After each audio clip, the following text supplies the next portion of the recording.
Bonjour, on va s'intéresser aujourd'hui à l'exercice suivant, l'exercice de la série 7, dont la question est la suivante. Combien de moles sont contenus dans 1 kg de germanium? Au préalable, on se munit de notre tableau périodique et on va chercher la masse d'une mole de germanium. Donc nous l'avons sous les yeux. Nous avons la masse d'une mole de germanium. Ici, on peut noter tout de suite un MM du germanium est égal à 72,6 si on arrondit au dixième, 72,6 grammes. Deux méthodes, toujours, pour résoudre ce type d'exercice. Première méthode, proportionnalité. Deuxième méthode, utilisation des formules mathématiques. Donc méthode 1, proportionnalité. Alors, pour ce faire, tout d'abord poser très proprement, prendre le temps de bien poser un tableau de proportionnalité. Donc cette fois-ci, on va poser la masse de la colonne de gauche, le nombre de moles de la colonne de droite. Donc ceci pour bien montrer que peu importe, il n'y a pas de que l'on pose la masse à gauche, le nombre de moles à droite. Ce qu'il faut, c'est être cohérent à l'intérieur d'un même tableau. Donc là, nous avons la masse de l'échantillon.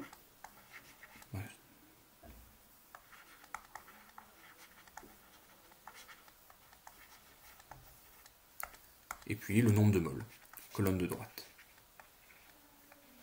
Nombre de moles de l'échantillon. Masse d'échantillon en grammes.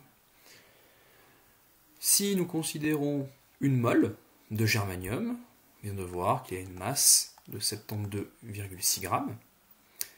Et on cherche le nombre de moles de germanium, donc le petit n du germanium, correspondant à 1 kg. Petite remarque, qui a toute son importance, il est nécessaire que dans une même colonne, les unités soient identiques. Donc 1 kg, on utilise bien la correspondance avec les puissances de 10 pour changer l'unité, ça fait bien 1,00 fois 10 puissance 3 grammes. Une fois que ce tableau de proportionnalité est posé, on se rappelle, pour passer, il y a correspondance, il y a proportionnalité, justement, puisque c'est la méthode de la proportionnalité, entre ce qu'il y a dans la première colonne et ce qu'il y a dans la seconde.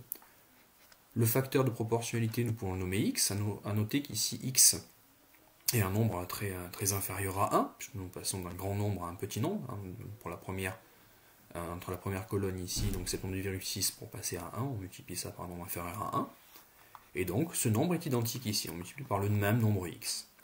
Une fois que ceci est posé, il suffit de bien comprendre que ce nombre x est à la fois égal à 1 sur 72,6, x correspond au facteur de proportionnalité, pour passer d'une colonne à une autre, et c'est donc aussi égal au nombre de moles de germanium divisé par 1,00 fois 10 puissance 3. Ce qui nous amène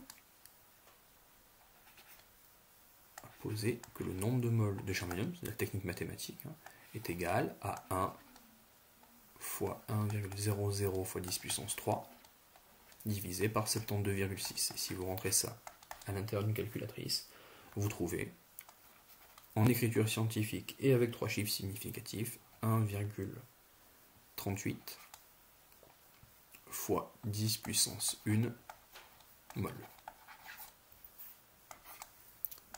C'était donc la méthode numéro 1 qui utilise la proportionnalité. Méthode numéro 2. Donc on utilise des relations mathématiques. Il s'agit ici, on cherche le nombre de moles. Donc le nombre de moles de germanium correspond à la masse de l'échantillon de germanium divisé par la masse d'une mole de germanium. Et c'est immédiat. Nous avons donc l'échantillon est à 1 kg, donc 1,00 fois 10 puissance 3 grammes. La masse d'une mole, on l'a vu, 72,6 grammes, bien sûr. Et nous obtenons, comme précédemment, 1,38 fois 10 puissance 1 grammes, mol.